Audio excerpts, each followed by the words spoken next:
The city will never be the same. Oh, I'm counting on that. The Amazing Spider-Man 2 was released in 2014, ending on an interesting cliffhanger.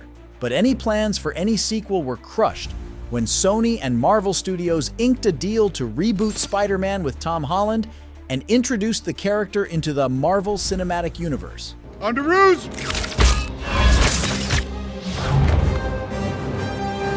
And even though The Amazing Spider-Man 2 got mixed reviews upon its release, it deserves a closing chapter. If the MCU reboot got delayed, we would have had a third Amazing Spider-Man movie, as it was already scheduled for a 2016 release.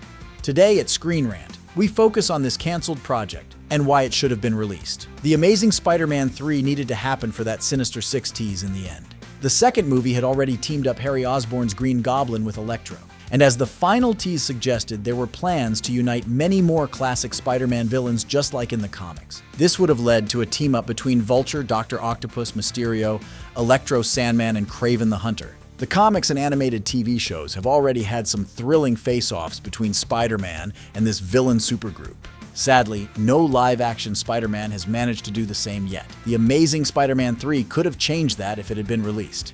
The Amazing Spider-Man 3 was also important to understand a darker and more emotional side to Andrew Garfield's Peter Parker. Every Spider-Man movie so far has explored Spider-Man's grief whenever he loses a parental figure, be it Uncle Ben, Aunt May, or his biological parents. But The Amazing Spider-Man made the bold choice of killing off his romantic interest, Gwen Stacy. Given Andrew Garfield's talents at playing heavily emotional characters, it would have been interesting to see how his Spider-Man dealt with Gwen's death in the third movie. We got a brief glimpse of it in Garfield's return in Spider-Man: No Way Home. The Amazing Spider-Man 3 could have doubled this, giving us a very realistic and tragic take on the web-slinging superhero. Gwen's death could have even made him go to a dark space, making him an anti-hero for some time. If The Amazing Spider-Man 3 released in 2016, it would have avoided the MCU route of teaming up Spider-Man with other Avengers. Because of licensing issues, The Amazing Spider-Man stuck to your friendly neighborhood in New York and didn't dare to pair him up with other Marvel heroes. But for Tom Holland's Spider-Man, it took him some time to stand out as a solo superhero.